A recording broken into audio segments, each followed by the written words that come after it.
Hello, folks. This is Andrew Gilmore with another episode of Mostly Movies, Maybe Music. I took a couple of weeks off because I've been doing research on some upcoming guests and needed time to prepare for that. But I'm back now and I'm doing two interviews this week, so things are moving along and I've been getting some good feedback on the shows I've done so far, so I thank the folks out there for that. And I was just checking the mic there. Anyway, my show today should be of interest, particularly to people watching this who are in the Philadelphia area, because there's a chain of movie theaters in the tri-state area called Renew Theaters. I shouldn't say in the tri-state area; it's in Pennsylvania, if I'm correct. But one of their theaters is in New Jersey. That's why I mentioned the tri-state area. But they run the Princeton Garden Theater in New Jersey and three theaters in Pennsylvania. That's the Ambler and the Highway and the County. So if you're a movie fan in this area, then you've probably been to at least one of those theaters. And I've never been to the Princeton, but I've been to the other three many times, especially the Ambler. And I have a lot of happy memories of seeing classic movies there because I guess most of you, if you're watching my show, you know I'm a movie buff and I teach film history for a living. So I love going out to see classic movies. And the Ambler is one of my favorite places to go. And I've been going there since I was about 14, I think. And I have a lot of years of experience seeing old movies there, and it's always fun. And my guest is Shannon Quinty, who is one of the programming coordinators for Renew Theaters, and she curates a lot of the films that are shown at those theaters. And I connected with Shannon through email about a year ago and was just making some suggestions for things I would like to see at the Ambler in the future. And I realized as we were exchanging emails, we got into a pretty lively conversation, and I realized that we like a lot of the same things, I think. We're both very passionate, particularly about pre-code movies and movies of the 30s and 40s, the TCM era, I guess people would call it. And as we were exchanging emails, I thought this is really someone that I should connect with and get to know. And we've never had the opportunity to meet in person yet. We've probably crossed paths at the Ambler somewhere, but we haven't actually met and spoken. So I thought the podcast would be a good excuse to do that. So I think basically we're just going to geek out about old movies today, and that's our theme. So Shannon, thank you so much for being on my show. I really appreciate your giving me some of your time today. Oh my gosh, absolutely. I'm excited to be qualified enough to be on. I'm always a victim of imposter syndrome. I feel like I Oh couldn't yeah. possibly know enough about classic movies to be on a podcast, but it is my life. It is what I do every day. So hopefully, yeah, we have a good conversation. It's nice to Yeah. see your face. Thank you.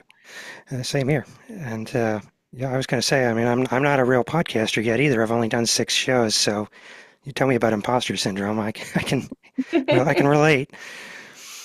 Um, so I think before we get into talking about your work, I thought we might as well just jump right in and talk about Joan Blondell because I know that's one of our favorite subjects. So, I came prepared. oh yes, so you I did. wore a shirt. Yeah.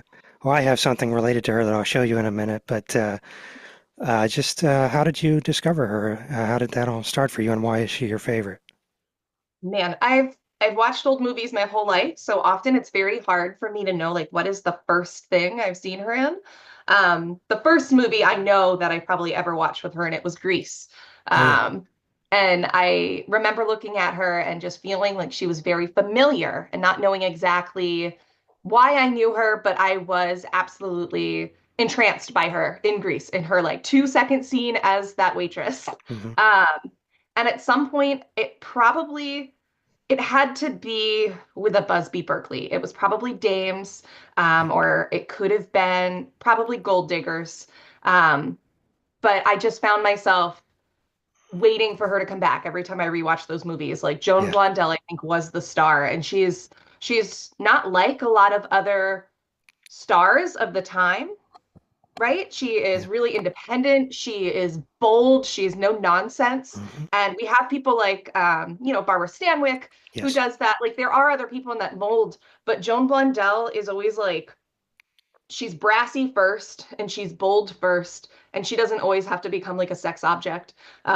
She does sometimes, but she's usually like, she's her own person and she just feels like such a big female star, and I'm always shocked that people don't know her or remember her. And yeah, I do whatever I can to book her movies when I can, especially, the stuff that she did with Cagney. Yeah. Um, I always want to work more of those in. Yeah. Well, I know, I don't know if you get around on Facebook and a lot of the classic movie groups on Facebook, but she certainly has a lot of fans out there. Yes, the internet, Facebook and Facebook groups and Instagram were really fun for me as a classic movie fan because I think growing up you do feel a little bit isolated in that love. I mean, I was lucky enough to work at a classic movie theater in high Hmm. school. I worked at the county theater, and we played a lot of classic films there, but they still weren't always the films that I wanted to see. We really wasn't a lot of pre-code like I like. But it was nice to be able to meet and talk with like-minded people who like came out to see these old movies, and usually they were much older than me. But when the internet came out, it was nice to see like, no, this is like such a big wide audience. We're just not all in the same place at the same time. Yeah. That was the big thing. We talked before about Capitol Fest too, because when I started going there, I started meeting all these people that I knew through Facebook and seeing Yeah. them in person, and they all knew who I was, and we all united because of our love of classic movies. Yeah, I've only been to Capitol Fest once, and the first time I stepped foot in that theater, I was like, wow, I feel at home. I feel like this Yes. is, should I move here just to be at this theater? Because I loved how preserved it was, and it had one of the best audiences in a world, I think, to watch a movie with. Oh yeah. The applause every Yes. time a minor B character walks on screen Yes. is so fun, I love and that. I don't experience you can get anywhere else. I go to the Nitrate Film Festival every year, and you do get the big applause for names, but it still feels like a lot of people experiencing things for the first time. Where when you go to Capitol Fest, it feels like it's people watching things for the 100th time and just like, I don't know, they're very in the moment. Everyone is very familiar with a lot of the old casts, and I don't know, I loved Capitol Fest. Hopefully, Yeah. I'll get to go back again this year. Yeah, I'm there every year, so hopefully I'll Yeah. see you. Yeah, that was, it's funny because I like to go through the lists of films that they're showing and look at the cast and think, oh, which character actors are going to get applause this year? Who do we get to Yeah. applaud for this time? And sometimes it's even people that I've never heard of that get applause. So you never know. The depth of people's knowledge there is just amazing to me.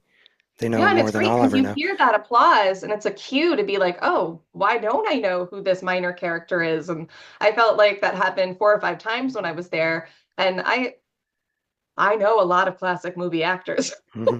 but they really challenged me. And I really felt it was like we were being guided by older classic movie lovers and that knowledge was being passed on. But yeah, I mean, I'm really excited to Yeah. look into future actors. I was there the Bennett sister year. Yes. Well, I was going to say the people there are mostly twice our age, so they've had more time to learn the actors. Yeah. So, just getting back to Joan, I was going to ask you what your favorite movie of hers is, if you can pick one or two. Oh God, it's always hard, but Gold Diggers in 1933 is one of my favorite movies of all time. So I Absolutely. guess, of course, it would have to be my favorite movie of hers. Um, just to see that Remember My Forgotten Man close Yes. up, and then that big pan out to like the entire silhouetted backdrop made such an impression on my brain. It's an image that I feel myself revisiting for no Yeah. reason a lot of the time. Um, she's not necessarily a singer, No. but she still went for it with that spoken word. And I think, and I'm not positive, I'm no expert, but I do think like that is the most Joan Blondell Yeah. movie, if that made sense. Like I think that's what most people would know her from at the time. Yeah. That would carry them into other films of her filmography. I mean, I love things like Nightmare Alley. Yeah. I love the Cagney, combos. So like Sinner's Holiday, Yeah. I Blonde think is really Crazy. great. Oh, yes. Blondie Johnson, Yes, I love Blondie Johnson. all the blondes. Um, but yeah, I mean, she's she's great. Yes. Um, Yeah, I should say I'm involved. Do you know about the Woodmere Art Museum film yeah. series? Yeah, I'm on the committee that curates the films there. So I got them to show Blondie Johnson about 5 years ago or so, and Uh, got a good response there. They liked it, but that's something, and I'm sure you can relate that I had to just do that for myself because no, that's a movie I don't think anyone else is going to show. Yeah, it's really hard booking pre-code films, and I'm sure, we'll talk about that later, especially in a post-pandemic world Yeah, where movie going to main features aren't back up. So how am I going to convince someone to leave their home and their couch to see a movie they've never heard of with somebody they've never known? right, Um, and often the film descriptions or the write-ups online about those pre-code films aren't great. They don't give you a good yeah, sense of what the movie is. And I do find a lot of like really great blog posts, about pre-code movies that I think do a much better job, but they also give away a lot of the plot. So it's really hard when I am booking pre-code to be like, okay, well, when can I do it where it's not a huge financial risk? um, is it even available to show? And then, yeah, how do you sell that to, like a 19-year-old who's just getting into movies, and also to like a 80-year-old who maybe doesn't remember them either because it's not Sunset Boulevard, it's not right. something that can pass down and people have been told 1,000 times as a classic. Um, I know Three on a Match isn't that rare, but even to like book that one, a lot of people are like, what is this movie? When I did that at the 35 Fest last year. Yeah, I was Uh, there. yeah, a lot of people just weren't familiar with her work. And the best part, I think I booked three Joan Blondell films for 35 Fest. And every Yeah, time I make a point to talk about her a little bit and make people, I hope, aware of her scenes a little bit more. And after the movie, I get a lot of feedback of, oh my God, I looked up Joan Blondell. I caught up. I watched 4 or 5 movies of hers. Like, this is so great. So I'm hoping that I've planted the seeds. And in 3 or 4 years, I could do like 4 Joan Blondell films and yeah. we have like enough of a little audience to come back. Blondell Fest 2025. Yes, please. Yes, yes. Well, you touched on one of the other questions I was going to ask you because I was thinking about the difference between people like us who know a lot about old movies as opposed to just the general public coming in. But what kind of and you kind of already answered the question partially, but what kind of feedback do you get from people who don't know a lot about old movies? Do you get a lot of emails from people saying, "Oh, I don't watch a lot of black and white movies, but I really liked this"? We get a lot of people who the County Theater and the Ambler Theater have been around with Renew for a long time, since the 90s for the county, since the early 2000s. So they've had a lot of time to cultivate that classic movie loving audience. And because people have been coming for 20, 30 years to our annual Hollywood Summer Nights repertoire, they're willing to take a chance um, on more classics than I think they would be at most theaters, if that makes sense. Yeah, Because they came for things they love. They came for bringing a baby, or they came for it happened one night, and then they right, slowly were led into we had a great time this week. What else is playing this summer? We mostly focus on like 40s and 50s Hollywood classics in that series at the right. beginning. Um, and I think we had a lot of people out for that because at the time that was the stuff they were seeing when they were kids, if that makes sense. They were older. Yeah, So I was working at the county in 2004. I was in high school, but I recognized a lot of people who just came to the movie on Wednesday. They didn't necessarily know it was playing. They knew that that was the Hollywood Summer Night Classic movie, and they just bought a ticket to the classic, which is amazing. And I feel like that's probably what movies were like more so back in the day. You didn't research, you just came. And there were right, a lot of regulars who were bringing grandkids who I saw grow up into, being adults who now take their kids to stuff. So we do have a little bit of like a built-in audience. right. But in Yeah, terms of getting people to see a classic for the first time, it's difficult. Especially I grew up with things like Turner Classic Movies. I grew mhm, up with a video store. I could curate things for myself pretty well. But we lived in a world where we had a lot of classics accessible to us or programmed at us. You could turn on Turner Classic Movies when you were homesick from school one day and watch it for 24 hours and watch things you never saw, and then go backwards and research those movies and those people. And while people today growing up still have that, I feel like it's less broad. So I feel like if they're going on a streamer service, and they're going to watch one movie, the ones that are suggested to them to follow up on that movie aren't necessarily odd picks. Right. Um, they're not necessarily real classics. A lot of the classics available are like 70s films, which is wild to me. And I don't think that the streaming services do a good job of like curating that to you, with the exception, of course, of Criterion. But most people don't Right. have that. And if you have Criterion, you already bought into classic movies. Right. Um, so it's really a different kind of audience. But it's hard to just stumble upon a classic that you like, right? And Right. then, yeah, I don't know, do the research. Yeah. Yeah. Well, we're kind of going all over the place, but there were just a couple of points that I was Yeah, I'm thinking sorry, I'm about all that. over. No, that's okay. I am too. Anything happens on this show. And now I'm trying to remember what my points were. Well, just that the Woodmere series is similar, that they have a built-in audience of people that come every week, and I don't think they necessarily. I'm sure some people come to see certain things, but I don't think they really care so much what the movie is. They're just there because it's the Woodmere series and it's familiar. So that makes total sense that the Ambler would have that too. And I was also going to mention that I don't know if I mentioned in the emails that I teach film. Did I tell you that? And I basically just teach from my living room at home, so I have more freedom to do the deep cut films. And I kind of specialize in showing really obscure stuff, and that's part of the challenge from my end of doing this is that I'm looking for those hidden gems out there like Blondie Johnson and things on that level that I can show to people, and because I have less of a financial concern with it. But so that's my perspective. But I've had a lot of people tell me, "Oh, I never heard of this movie before, but that was really good." So I get a lot of very positive feedback from doing the kind of deep digging that I do. So Yeah, it's definitely different in a film theatrical, right? yes, World, because you do need to pay for the rights to be able to show everything on film, which right, means you need to make sure that the studio remembered the film existed and maintained those rights, and that they have a file available. At the Ambler, we're lucky enough. We have 35 millimeter projectors, so we have a little bit more freedom to play things that might not be available streaming or in a good digital format. But at our other theaters, it's much harder. The County Theater is all digital right now, and the Princeton Garden Theater in New Jersey is all digital. So you really need to rely on studios to have a new, DCP or a restoration of some sort. Oftentimes, a DVD or a Blu-ray looks like garbage when it's projected on a screen mm, that large. So there's a few other concerns other than just content.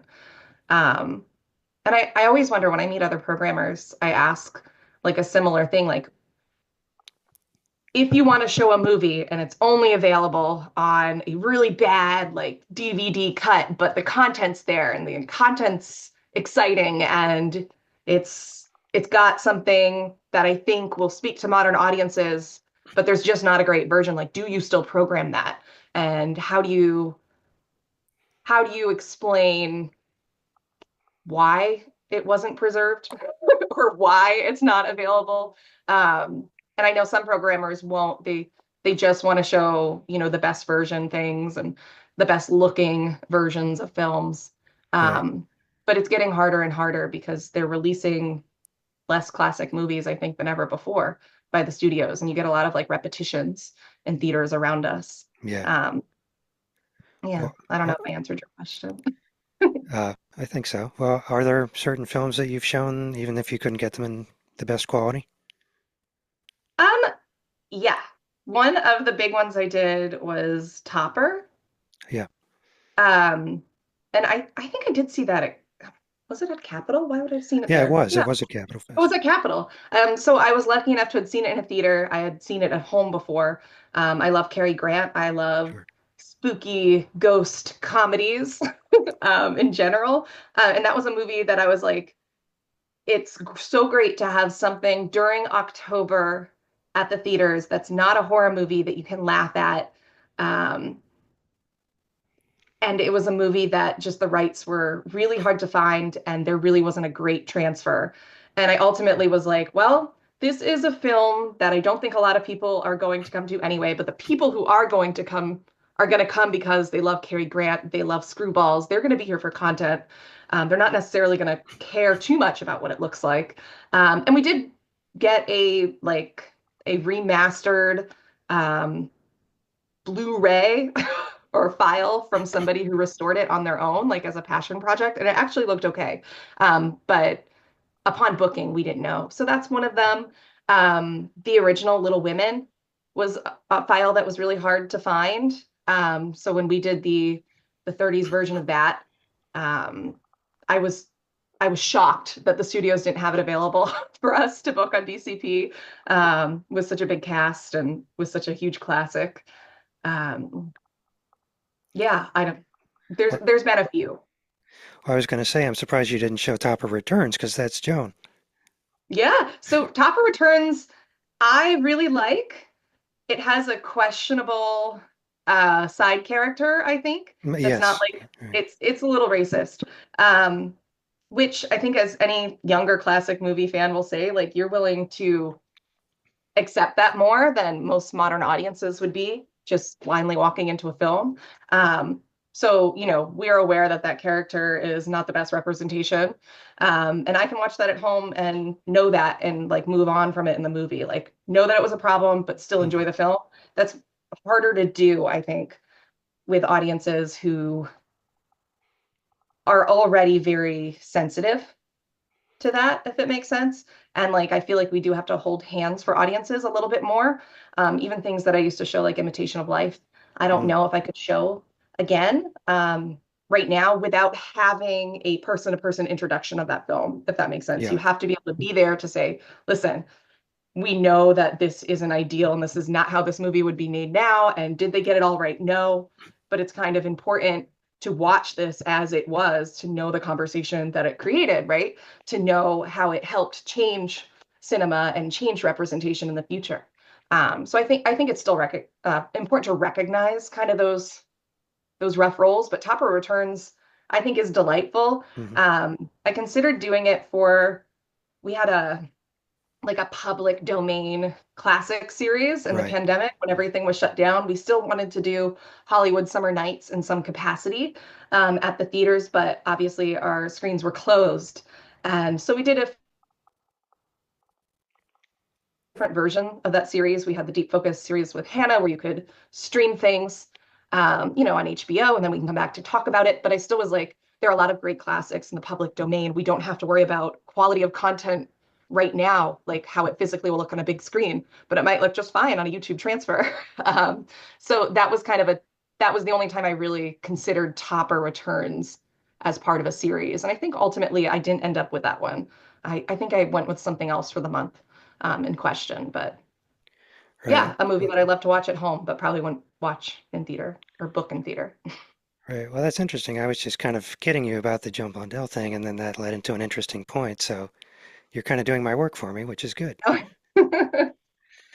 Yeah, I was going to ask you about showing problematic films, and you've touched on that, but I'm thinking of the fact that you showed Breakfast at Tiffany's recently, and there are things Yeah, like that that get through. So, do you want to elaborate a little more on that point? sure. I mean, obviously it's a touchy subject and everybody has different opinions on it, and I'm not sure that mine's right, but I do think it's important that we see films and that we don't just write them off because of problematic material, if that makes sense. I think if you give warning and you acknowledge that there are problems, you can then show a film. Um, you want it to you want it to be a conversation starter. You want to make sure that, you should be offended by a lot of the things you watch in these movies, and you should think about those, and those should influence, future decisions. This year was the first year that we brought Breakfast at Tiffany's back. We hadn't played it in probably 6 years, definitely before 2018, because obviously of the very problematic Mickey Rooney scenes, and those are still problematic and Mhm. still played problematic. The audience wasn't laughing the way that they maybe had when I had seen it in 2005 at one of the theaters, because Mhm. that was an older audience who, um, not that it wasn't a problem, but the conversation wasn't out in the open. In the suburbs here in Philadelphia, a lot of those older people watching Breakfast at Tiffany's didn't even clock that as an issue, if that makes sense, that yellow Yeah. face. And it's so unfortunate that it's in that movie at all, because it does totally ruin the vibe of the Hmm. movie. It doesn't really have a place. And there's a world where you're like, God, like can you edit it out? Yeah, But I wouldn't want to show that. You want to show it in its original form. Like you want to know that problem. But I don't want people to miss out on Breakfast at Tiffany's and the magic that is Breakfast at Tiffany's just because of that one small part. So we took a chance. We did that, and we also did Gone with the Wind, right, same year.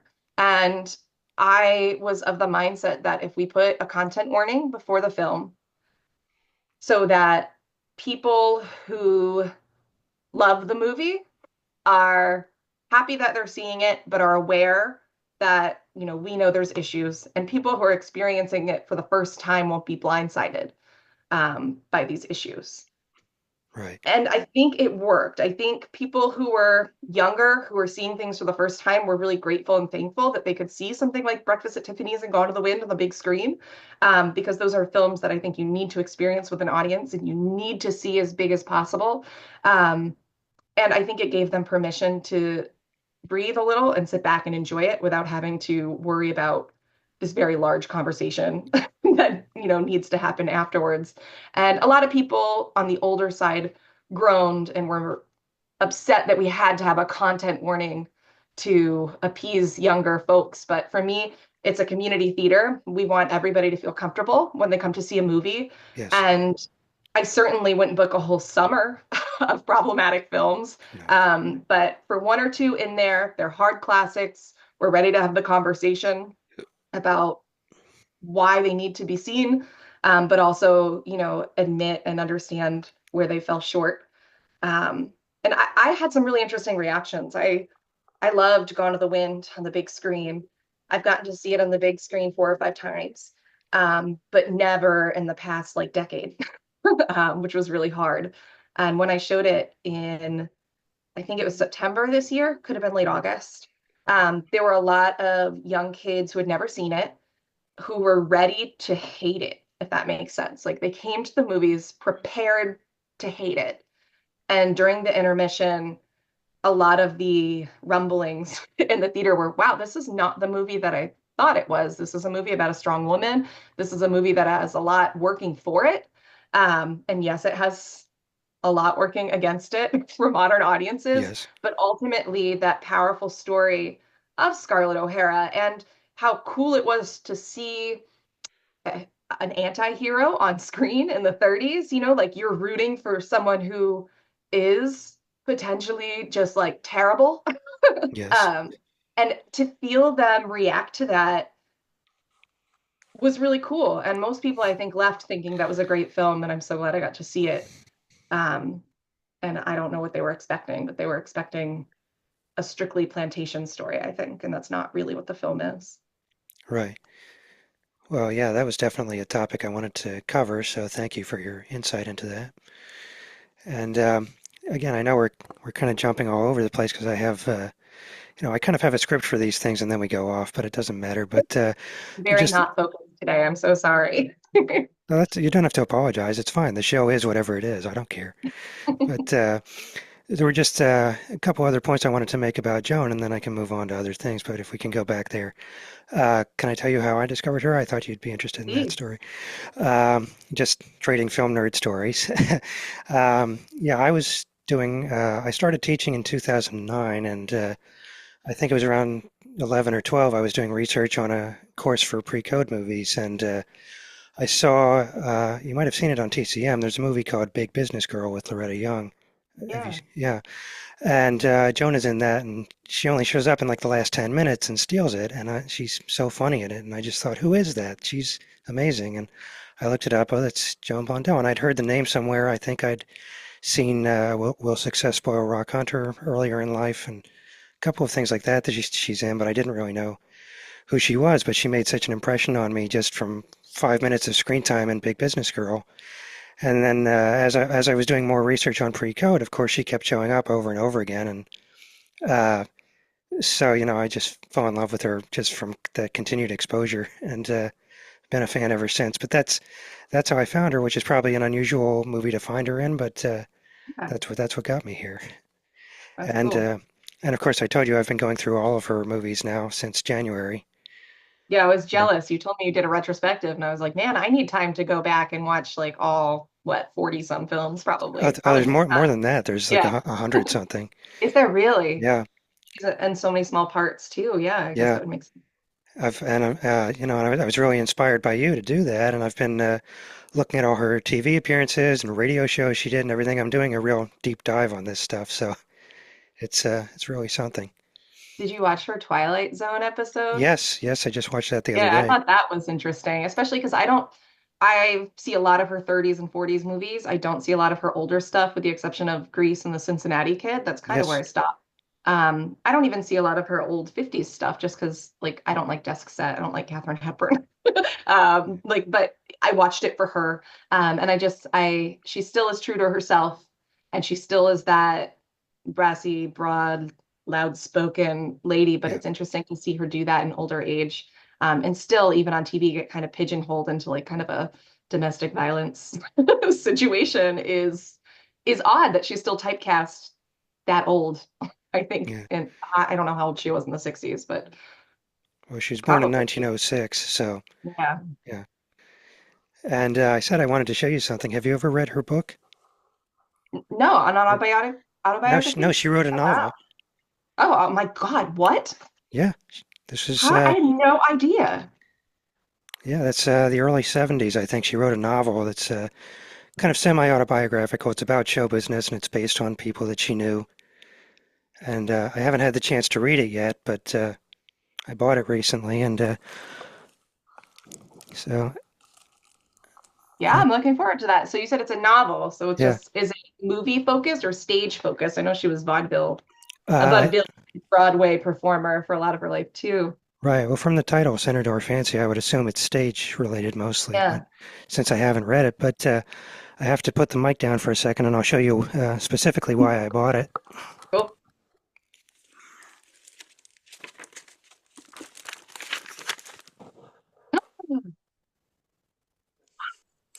Was that an eBay find? Yeah, Nice. Yeah, I do that when I'm on eBay. I'll go backwards, but I'll usually start with Joan Blondell, Barbara Stanwyck, and yeah, then I'll start at the most expensive, and then I'll go down to see what kind of weird things are out there. right. Uh, I haven't done it in a while, obviously. That didn't come up in any of my alerts. Well, you would have beat me to it. Yeah. Yeah, but I knew you'd want to see that, so I brought it with me. Oh, that's great. You'll have to follow back and let me know how it is. Yeah, Slash, I'll probably just buy it online as soon as I hang up. yeah, but yours won't be signed. That's true. It's true. Yeah, I'm an autograph collector, so I have a couple of signed Oh yeah? books and things. Yeah. That's cool. I collect mostly like vintage one sheet posters and Oh, that's three cool. sheets, 6 sheets if I can find them, but usually, those old one sheets are my thing. Yeah, I can tell you, I don't want to ramble on about myself too much, but I'll tell you a couple of interesting things from my autograph collection. I have a friend, I think he's from California, who has met a lot of famous people, or did back in the 70s and 80s, and he sold me a signed picture of Cary Grant that he got him to sign in person. So Wow. that's pretty rare because I guess you probably know he didn't like to sign autographs, so Yeah, you're not going to come across that very often, but thanks to my friend, he sold it to me. that's great. What was the And picture? it's Was it just, from a movie or just a headshot? no, it's just a standard kind of headshot picture. Yeah. Yeah. And on the more obscure side, there's kind of, you don't mind if I tell stories about myself, do you? No, I Sure. prefer it.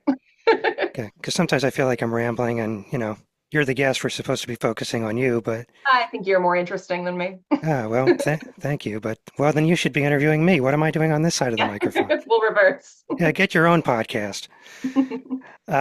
But yeah, on the more obscure side, have you ever seen a movie called The Dance of Life? Do you know that movie? I don't think so. It's not ringing a bell. It's public domain. It's from 1929. It's an early talkie with Nancy Hmm. Carroll.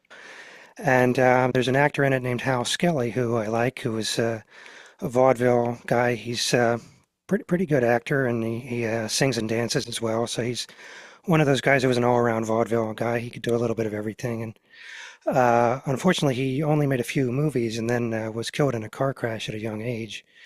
Um, and I was looking around on eBay and I found an autograph from him. It's just a page from somebody's autograph album, Hmm. and I got it for $20, which was amazing to me. because Great. you're not gonna see a lot of those. How do you display a lot of it, or is it mostly kept Oh, out of sight, not yeah, sun damage? I have so many of them. I just keep them in a box in the closet. Yeah. Sometimes I'll show them to my students, but they don't get a lot of exposure outside of my closet. Yeah. And then recently I've started going to autograph conventions, so I've been able to meet some interesting people and Oh, get that's things signed cool. in person.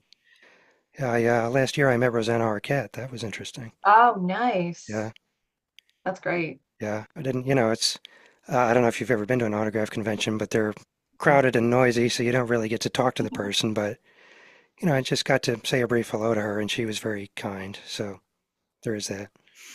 That's great.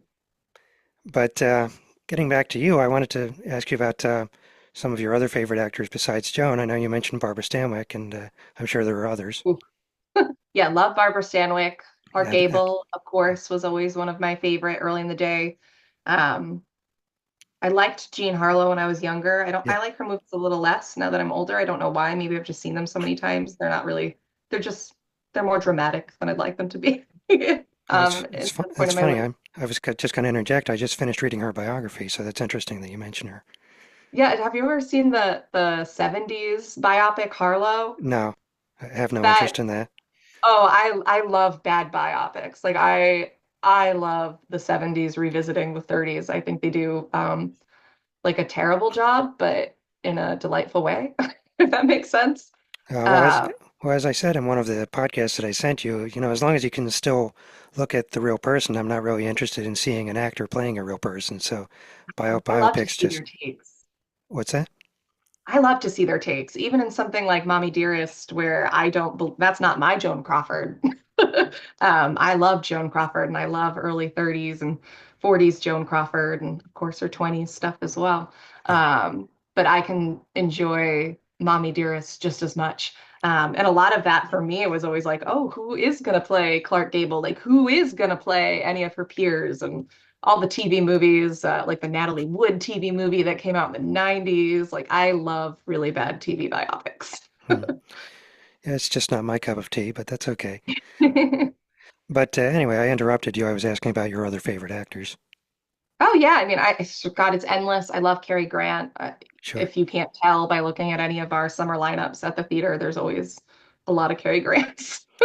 I really like teenage Shirley Temple. Not that I don't like her Hmm. children's movies, but I love the few that she's in as an adult, like Bachelor in the Bobby Soxer, is really fantastic and a movie that I will book eventually, but the subject line scares my programming team. The Hmm. synopsis is not ideal for them. But I think it's one of those things that you just be so surprised in the theater about Yeah. how they're dealing with the subject, how funny it is. I love Cagney. Yeah, of Uh, course. yeah, I really like Natalie Wood. I mentioned some of her biography. I love Splendor in the Grass and Sex and the Single Girl. Um, I like Gypsy. We're going to be doing Gypsy for 35 Fest this year, Right. which I'm excited about. But yeah, I mean, those are my big ones. I'm trying to think if there's Uh, well, anyone. Mhm. well, one of the big ones for me is Clara Bow. What about her? Love Clara Bow. Yeah. My husband is a huge Clara Bow fan. Oh, good for Um, him. yeah, I've never seen a bad Clara Bow movie. Absolutely. Did you come when we played Pandora's Box at the Ambler? No, no, I didn't. Ah, it was great to see. That was a new restoration, and to see it with live accompaniment was excellent. And I was surprised again that so many classic movie fans were there, but like not familiar with Clara Bow, which I didn't think was even possible. Well, Um, I'm sorry, but that was Louise Brooks. oh my God, did I? What? Yeah, Yeah, I knew that was Louise Books. What did I just do? What did I do with Clara Bow? Oh, it. yeah, oh yeah, I was there for it. Sorry, we Yeah, did Pandora's Box, but I'm talking about it. The roller skating scheme, right? And right. the Coney Island Coney scenes. Island, right, Yeah, I don't know why I said Pandora's Box. We did play Pandora's Box though last year. right. Um, But but yeah, everything I was talking about with Live Company was for it 2 years prior. I was there for it. I met Ben there. Well, I've met him before, but I mean, I saw him there. Yeah. No, he's great. I've seen Yeah, him live a bunch of times, but being able to host him at the theaters is one of my favorite things that we do. It's so expensive to get live accompaniment at the theater, I would that we only imagine. get to do it maybe 2 times a year at most on a good year. But I mean, he's the gold standard. He's the best. We Yeah. also use sometimes Brett Miller. Yes. I love Brett Miller because he's a local and he's somebody who was coming to the classics at the Ambler as a child, and he kind of grew up at our theaters and played a lot of his first early accompaniments live with us there. So whenever we get to bring him back, that's always a delight as well. Yeah, I've only seen him once, but he was great. Yeah, he's excellent. We'll have him back this year at 35 Fest in April for Captain Blood. Right. That's another one I've seen at Capitol Fest. Yeah, I've never seen the whole thing in full. George Willman, the Nitrate Vault manager at the Library of Yes. Congress, has been pushing for it since we started our festival in 2018. That's one that he's really passionate about, and he was, heavily involved in that restoration. He's like, it's not what people expect. It's exciting, and he thinks it's better, I believe, than the Errol Flynn Captain Blood. So I'm excited to see it live, and if you're going to see it for the first time, that's the way to do it. So. Yeah, it's an interesting one. I remember seeing it. Uh, so I guess we should just back up a little bit, and I should. Before I get into that question I started to ask, I was going to mention Kay Francis too. Do you like her? I like Kay Francis. She's someone I discovered later on. Um, Honestly, probably like 5 years ago. I'm trying to think, what is the movie title where she is like on a cruise and falls in love One Way with Passage. Nick? I loved One Way Passage. I thought that was the best. I hope to book that one day. But that took me by surprise. I think I just saw it on HGTV, oh my God, on TCM by chance. And it was one of those things that, drop everything, stop doing work, totally focus on this film. Yeah, Um, At the Woodmere last year, I got to host a double feature of that and Heat Lightning, if you know that movie. oh, that's great. I looked into that after seeing One Way Passage. I'm sorry. No, I made a mistake. Heat Lightning was a different double feature that I did, but what I did was a Kay Francis double feature of One Way Passage and Trouble in Paradise. Okay, yeah. We did Trouble in Paradise not too long Yeah. ago, and that was one that I thought was a bigger title. Like I was expecting it to perform a little better, but people didn't recognize it as much as I thought that they would. Hmm. I thought it would, at least be as popular as like 20th Century or something like that. Yeah, we didn't get a big audience for that, and I thought the name Lubish would draw them in, but I guess Exactly. he's not as well known as he used to be, I think. Yeah, people. I'm sorry, your screen froze for a second there. I didn't get it. Oh, I said people aren't familiar with that Lubitsch touch anymore. Yeah. It's not as big a name. I'm even finding people's familiarity with like Preston Sturgis not being like what I thought it would be, if that Yeah. makes sense. Before you'd always start with a script written by Preston Sturgis or anything with that name, and now it's just kind of like who's that? Which is wild to me. Yeah, I did a course on Sturges, and I have regular students who come back every year, and we all know each other, and it's a little family group that I have, which is great. But when I did Sturges, some people said, "Oh, who's that? I don't know Preston Sturges. I'm not going to come see that." So I lost some people on that, which was really disappointing. That's crazy. Yeah, I mean, Sullivan's Travels is one of my absolute favorite movies. Oh yeah, that's one that we've played a few times, and that actually still brings out a crowd, which is excellent. Yeah, I love that movie, and I don't know if you had any connection with him through being at Capitol Fest or anything, but Peter McRae, Joel McRae's son, was at Capitol Fest, and I met Really? him. Yeah, and I don't talk to him too often now, but I used to be in touch with him.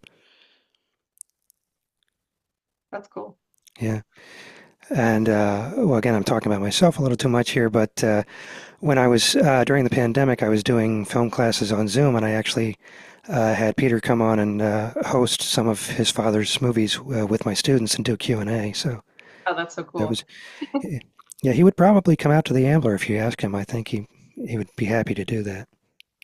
Do you know where he's located? Uh, Like, he's where in, is he? yeah, he's in Connecticut. Okay, not too bad. Hop, skip, and a jump. Yeah.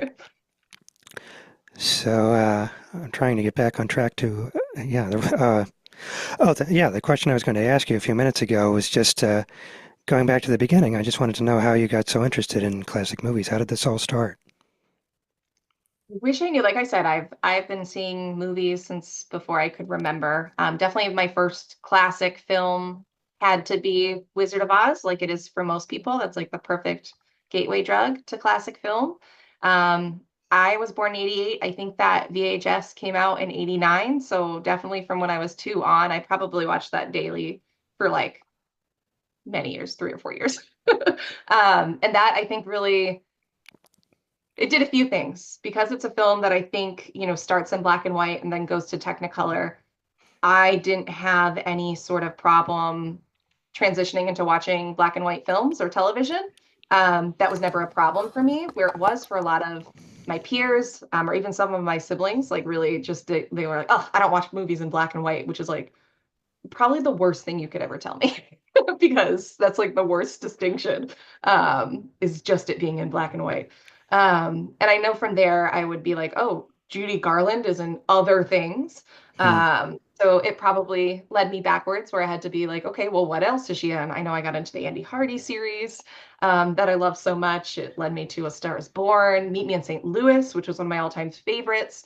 And then Meet Me in St. Louis definitely was probably one of the early musicals I fell in love with, along with other like Rodgers and Hammerstein type movies, State Fair and Sound of Music and things like that. And at our local video store, when I was 7 or 8, I'd go to their musical section and I'd work alphabetical order from A to Z, and I would just Wow. take what they have. So that's probably where a lot of my classic movie love is. But also, I'm 36. I think Turner Classic Movies, what started in the early 90s. I've probably had it since the beginning. And it was just always on. It was always on in the background. If I was sick, it'd be on all night. And I'd do the silent movie Sundays and whatever it was, I'd watch it all. And then I think the hugest game changer after that was probably TiVo. Right. uh, when I was in high school and you could have TiVo, you could type in like an actor's name and they would just record anything on TV anywhere, that had Clark Gable or Joan Blondell. That's probably where I saw most of hers, just because every time it was on Turner Classic Movies, it recorded something with her in it. Um, and I definitely had those alerts. I had it, for Susan Hayward. I had it for Joan Hmm. Crawford. And yeah, just trying at a young age to be like, a completist on accident. I Yeah. think is where it started. I also really loved I Love Lucy. Sure. And I loved the Hollywood, season where her and Ricky go out to like explore that contract, and there's so many cameos. Um, and I loved seeing her be able to do so many different roles, which again led me to go backwards and see like, okay, what else is Lucille Ball in? And things like The Big Street, and stuff like that. I love. I was excited to see people that you recognize in a billion different roles. Yeah. So, I guess, well, I should talk about how you started at the Ambler, but before I get into that, there was just something else we have in common because you mentioned in the email that when you started college, you were a theater major. So I wanted to know about that a little bit because I was a theater major. So Yeah, I did was a you, theater major for a short time. I love musicals, and that would be probably the dream type thing I'm in. And I love to sing, but girl, I can't dance. I'm so bad at learning choreography. And in high school, whenever I was in plays, I was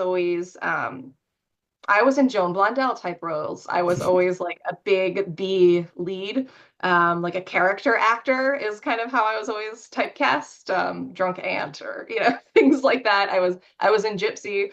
I was like the Brawdy secretary. Like they always put me in like big bit parts, and I enjoyed doing that. I never really wanted to be a full lead. And I went to Catholic University for the theater there, mostly because I was like, it's a smaller city. There's less competition. I'm always very practical. I was like, if you're gonna start auditioning for, roles, maybe you start in not New York, was right? what I thought. And it really, it didn't click. And I was like, what I really love is film, and doing something with film is where I ultimately want to be. And I never wanted to be an actress in a movie, but I like being an actress on stage, if that makes sense.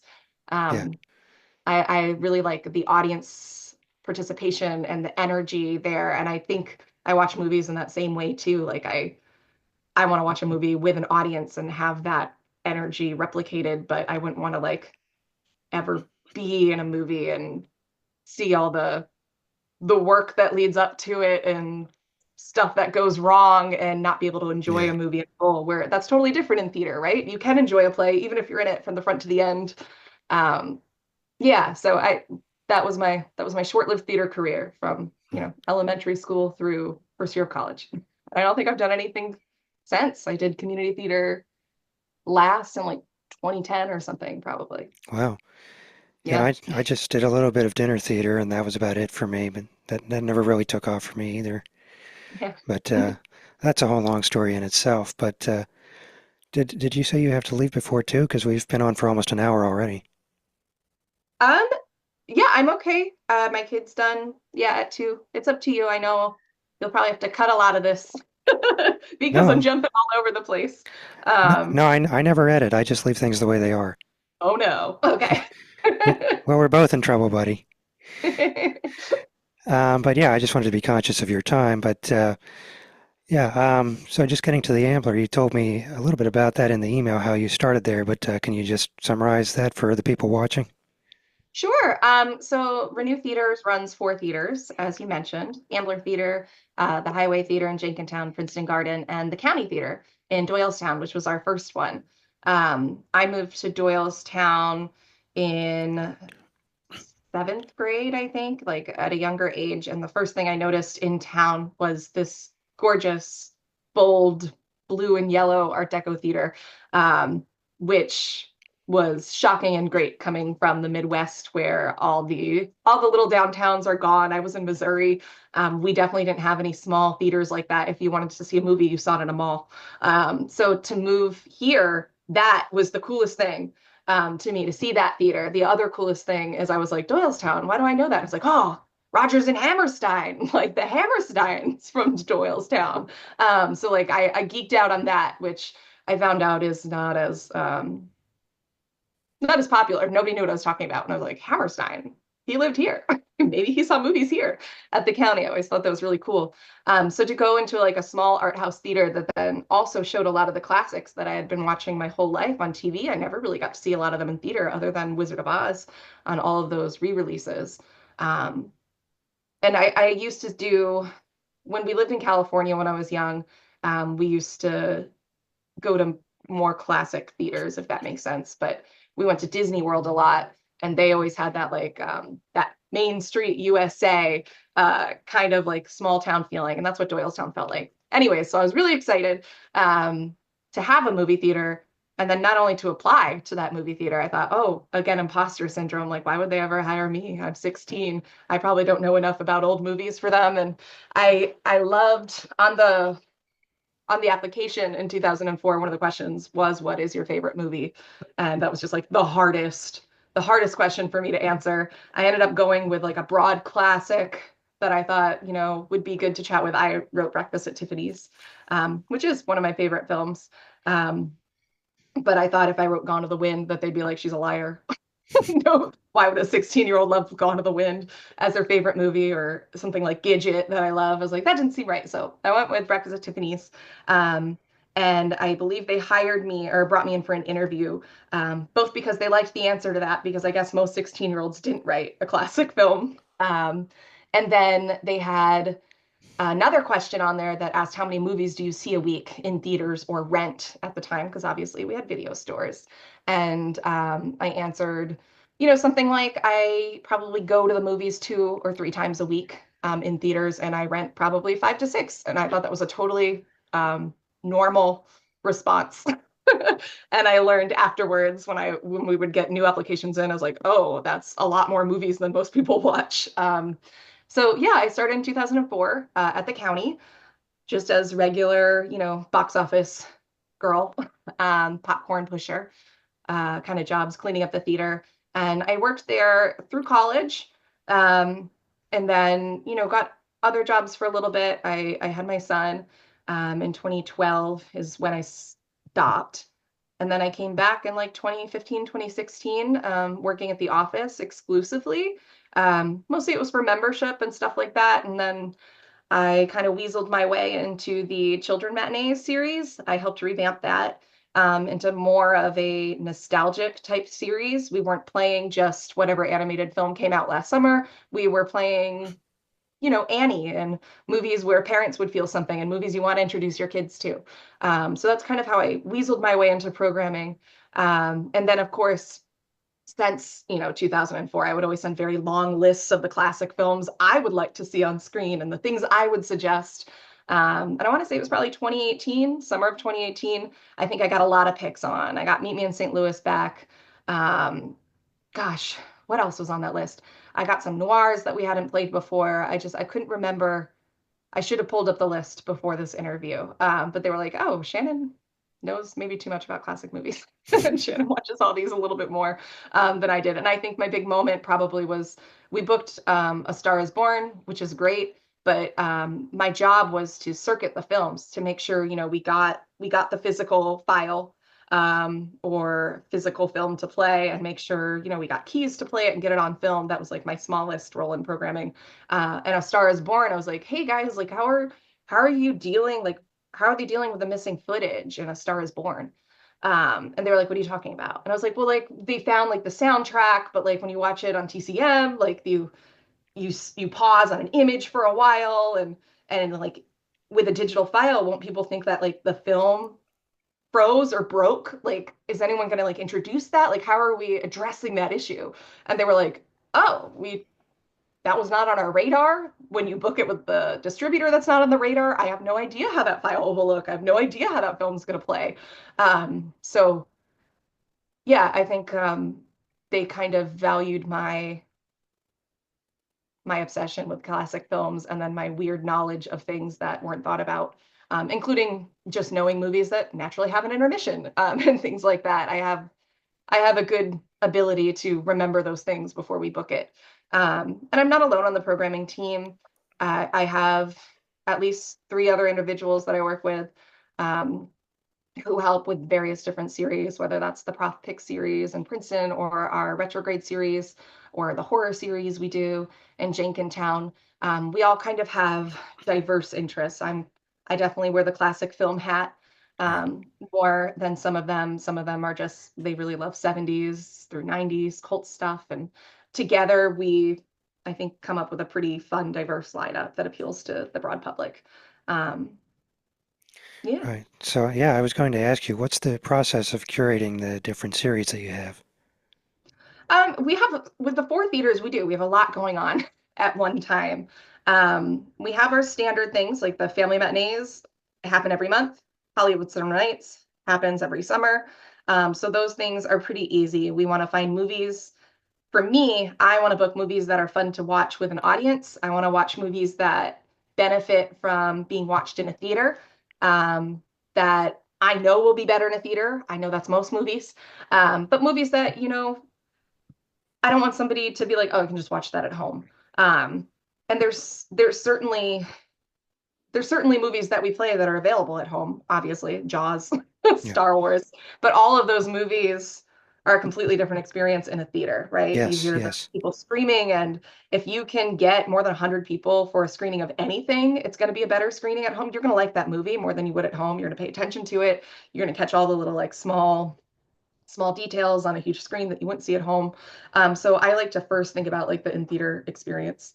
And then we'll go backwards. We'll usually all send our, top 10 of what we want to see on screen. And then we'll put it together on a week to week basis and be like, okay, well, we don't want to do two 30s films in 1 week. And, we want to make sure we've got a big film and then maybe a smaller film so that when the attendance isn't that great, our week isn't shot. We still made a little money. We are a nonprofit, but we still do have bills to pay. So we like to at least break even on a movie when we can.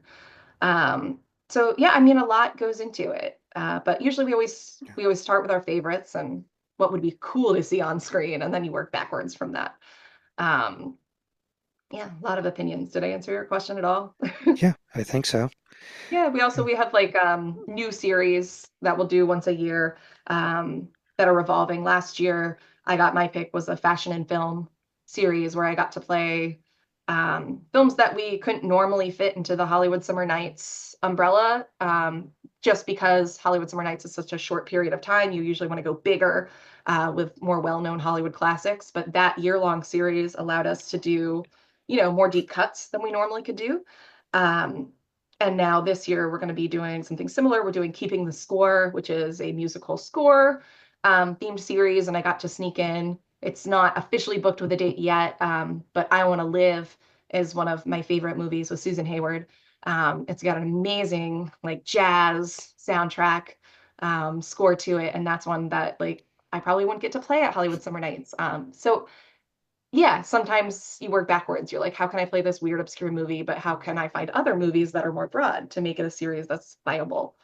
Um, yeah. Yeah, well, that kind of leads me into something because I was thinking about the what it's like in the Woodmere Film Committee, and they're kind of tough there because there are, I think, I think it used to be 20 people on the committee, and I think it's less than that now. So there's a lot of group politics, and we vote on what movies we want to see and all that. Yeah. So, are there movies that you've really had to fight for that maybe the other people didn't want? So many movies. So many movies. Hard to nail down. One of the early ones I had to fight for was King Creole, Hmm. which you shouldn't have to fight for. That is a well-known movie. Elvis Presley is in it, but Elvis had a reputation for some of my programmers of just being in shit movies. And Hmm. even though they had not seen that movie, they were like, "We're not going to play a shitty Elvis movie." And I was like, number one, I like shitty Elvis movies. But number So, two, sorry, you have to watch your language. We don't use the word Elvis on this show. I hope so sincerely that you're lying. I My was side joking. work, okay, is I work at an Elvis memorabilia store. That's All like right, my big collector. you're missing. Well, you missed the point of the joke. You said shitty, and I was Okay. admonishing you for language, but focusing on a different word, and that's the joke. Oh, but you distracted me right away with the Elvis. It was like the king is paramount in my house. If we were in a different room, you'd get the vibe right away. It's nothing but Elvis one sheets and Elvis lamps and velvet Elvises. Okay. But I love Elvis Well, and I then just love King ignore that. I Creole. made a joke that didn't work. Okay. Oh, it was my fault because I take him too seriously. But King Creole is a fantastic movie, and what I love about it is you see a really raw Elvis working with one of the greatest film directors of all time and giving it his all. He's still trying. And a lot of my co-programmers were like, I don't even want to take a chance on it. Why would anyone come? Um, and I finally got it when we played Elvis, the new release, the biopic. They were like, maybe there's enough other interest in Elvis because this movie did so well that like you could put in a King Creole. I haven't been able to do other things like Flaming Star or anything other than Jailhouse Rock, but this summer, I think I'll be able to do Viva Las Vegas. But Elvis is someone that I've had to fight for that I never thought I'd have to. Um, Gosh, I'm trying to go backwards and think what else. Uh, Bachelor in the Bobby Soxer is one, as I told you, I've been arguing for. I'll get one day, I think. But it's like hard subject matter. Christmas in Connecticut was Right. one um, that was really rough because it's a classic, but a lot of my co-programmers, it just wasn't on their seasonal repertoire. And when you book holiday films, it's really rough because you are also competing with big new release Oscar bait type films Right. as well. And you don't get as many special spots, right? Does that make sense? Yeah. So in the summer, we play, probably 2 to 3 special events a week. But from October to March, you really can only get away with like one a week. So if we're only going to have one a week, you want it to be a really big Christmas film, where everyone's going to come out and everyone's going to have a good time. You can service the most amount of people, make the most amount of people happy. And for Christmas in Connecticut, it was like, it's really important to me that we play this. Um, like it's a great movie and maybe people don't know about it, but they're gonna love it after they come and like Barbara Stanwyck's a big name, please let us play this. And um, people loved it, which was great, the people who came, but it still wasn't a sellout. So now after it was successful enough for us not to lose money, it kind of broke even. I'm able to do kind of one riskier holiday pick a season. So it's been that. It's been Bishop's Wife. It's been, oh gosh, is it Family Affair? Family Affair was the other one. It is that's the show. I've got to go backwards. I can't remember. um, Yeah, my brain's a little fuzzy sometimes after having kids, but also long COVID. Just titles Oh, I'm sometimes sorry. take a while to come up to my brain. Um, Oh, I'm sorry to hear that. oh, that's okay. Gold Diggers, I didn't have to really fight for, but they didn't know the movie. A lot of the people I was working with didn't know the movie at the time. But my husband was the head projectionist at the theater, so he helps. I get more picks in during 35 Fest that are a little Yeah, rarer because he is advocating for how beautiful the physical film will look. So that's always nice to have in the room. right. Well, that Yeah, leads me. Faster Pussycat, I just Oh, argued for. I got to do Faster Pussycat in April. That'll be great. yeah, well, you led me into my next question. I was going to ask you how the 35 millimeter festival started. Yeah, so it all started really with a man named Lou DiCrescenzo. I Yes, don't know how many of the screenings you were able to come out to, but we did um, do a kind of in memoriam event where yes, we talked a lot about him. yeah, I was Uh, there. but Lou was a projectionist. He'd been a projectionist since the 60s all around Pennsylvania. He's probably been in all the theaters you've been in and serviced their projector. Yep, He was a huge film collector. And he had a really close bond with my husband. My husband was kind of his protege. Um, in the early 2000s, probably 2008 or 2009, he donated a large collection of his films, 35 millimeter films and shorts, to Renew Theaters, so to our theaters, with the intention that the movies got played, that they were experienced with an audience, and that they didn't just sit on a shelf.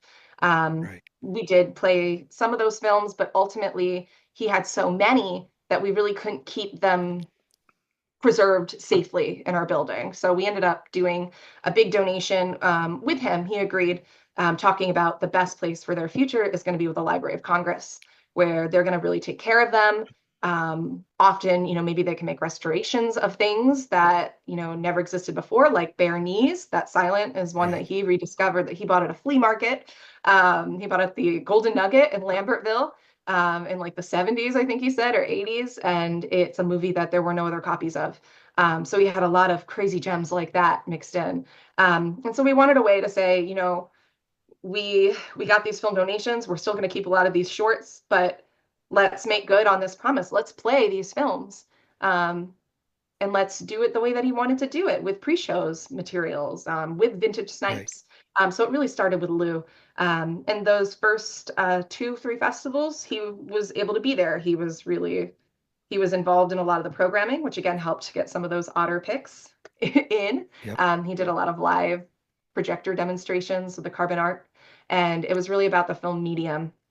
And my husband, Jesse, who is the lead projectionist there, is really passionate about it as well.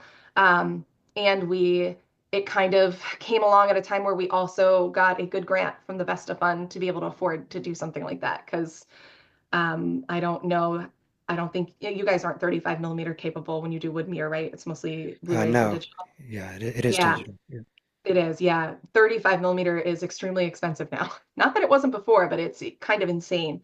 Now you have the booking fee for the rights for the film, you have the booking fee for the actual film, you have insurance costs, and then you have two-way shipping costs. And sometimes, that can be $500 just in shipping. Wow. Um, it's very, very, very, very, very expensive. But I am a firm believer that film does look better, color looks better. Um, Being able to see like those deep contrasts is better on 35. So that's kind of where it came from and where it's at, which is just let's help people who can't experience this medium understand the medium, um, hopefully get a taste for it and be able to see why it's better, or how Yeah. digital is not really servicing us the way that it should. Right. uh, Sometimes. yeah, and it's been yearly. We took, I think, a 2-year break. It started in 2018, but this is only our fifth festival, I believe, because of the pandemic. But this year is going to be really cool. We have Ira Deutschman coming out. He works with Missing Movies. I know that you're in classic movie groups on Facebook and stuff, so I don't know if you're familiar with them. But they have a I don't think so. mission. Well, they have like a mission to help find rights to films that have lost the rights, if that makes sense, and to just help movies that have been forgotten be remembered. So he's going to come speak before the Heartbreak Kid, Elaine May's The Heartbreak Kid, which is notoriously very hard to book and to find. Yeah. Not a lot of prints are out there, and the person that holds the rights is Bristol Myers Squibbs, a pharmaceutical company, not a movie distributor. Um, in the last year, whoever they have doing those rights is easier to get in contact with and is granting those rights. So it's really cool that we get to play that on screen at all. And the print is coming from the British Film Archive. So that's another really cool thing about the festival is our goal is to work with as many archives as we can to try to get beautiful prints or rarely screen prints. And that's a big win for us. This is also the first year we're going to be working with the Academy Film Archive. And it's their print of Faster Pussycat Kill Kill, which I think is fun because it's a very prestigious, archive, and we're going to go with some good old-fashioned trash. So I kind of like that juxtaposition. We also work with local smaller collectors and archives. Secret Cinema is lending us their print of Blue Yes. Velvet, um, which it is it's not like a super clean print, but it's a local print and it's clear that it's played so many times and it has a lot of scratches and wear. And sometimes that helps tell the story of the movie, and it leads to that audience experience. So I'm excited to see that with a crowd. And then Dancing Lady is a movie that I probably could never book just cold in Hollywood Summer Nights. To be able to book a really rare print of it. It's a movie that I don't think any digital copies, from the studios really exist. You can watch it on TV for sure, but they don't have a DCP to give to the Right. theaters, and I don't even think they have a Blu-ray. So that would be one of those like just DVD things. I'm excited to get that. It's it's a bit of a slower movie. Have you seen Dancing Lady? Yes. Yeah, so it's a bit of a I love, backstage dramas. Sure. Um, and it's very much that, but it's got like so many cool cameos in it, like to be able to see the Three Stooges pop up out of Right. nowhere, but also have Fred Astaire in his first movie, and like he's dancing, but he's dancing with Joan Crawford, and it's so fun to see like a world where like she was known as a dancer, maybe more than Fred Astaire was known as a dancer to movie audiences at that time, and then like watch how that shifted like the next year. Right. And it has a very Busby Berkeley-esque copycat grand musical sequence after that I think is going to blow you away when you see it on film. To be able to see kind of like that mirrored carousel scene, I think is going to be amazing. But I was able to book it, yes, because of the print that we got from the George Eastman House. Um, and then also because we made a connection with Casey Lalonde, Joan Crawford's grandson, Mm. who lives really locally. He's not too far away. And he has a lovely mission. I know we talked about Mommy Dearest earlier on, but to dispel that myth, to know that, like his grandmother was not the monster she was made out to be from the 80s. And he donated some of her 16 millimeter home videos to the George Eastman House. And they then restored like a digital version that he's able to bring around. So we're going to pair Dancing Lady with that and with his commentary. And it's so stupid the things that I get starstruck over, but I'm starstruck that I get to watch a movie with, somebody who met and knew Joan Crawford for a short Yeah. period of time. And he's a really great guy, and I think it'll be a good event. But yeah, that's definitely the movie that we booked that probably nobody has really seen before. That'll be the surprise, I hope, this year. Yeah, Yeah, and that's then My great. Favorite Wife was one too. I can't book that on DCP either. Right. I can book it on film because there's film prints, but there's not a DCP, which is wild because like Cary Grant, every movie Cary Grant's ever been in should be available to book Yeah. on DCP. Why isn't it? Right. Well, I was just a couple other things, and I should correct myself because you mentioned Secret Cinema, and Jay is a friend of mine, and he does shows at the Woodmere occasionally, so they can project film there, but they typically Yeah, when don't. he brings his own projectors. Right. So that was just a little OCD thing in the back of my mind that I wanted to correct. Oh But yes, anyway, also just I guess that's enough about the 35 millimeter festival. But I could since go you on and on. well, well, you said you have to leave by 2, so uh, Anyway, I just wanted to go back to some of movies that are favorites of ours, and you mentioned Rodgers and Hammerstein and musical theater and all that, so I just wanted to touch on Love Me Tonight, which you said you like, and that would be probably my number one favorite movie. Yeah, of all time, I do Yeah. love it. It's not usually up in my top tops. In Oh, terms of musicals, God, what would I say? I'm gonna think on it. You carry on with your other movies. I'll think of my answer. oh, I was just going to say I've probably seen it 25 times, so which is Yeah. probably more than anything else. And some of that was for work because I've shown it in class and done screenings of Yeah. it. What is the reception like with your students? Do they enjoy it? Oh yeah, they always like it. It always gets a good That's great. reaction. Yeah, That's cool. I've seen it with an audience maybe 4 or 5 times, and it always plays. Oh, that's excellent. So Yeah, one of these days we'll get it included. yeah, I hope so. I'll definitely be there.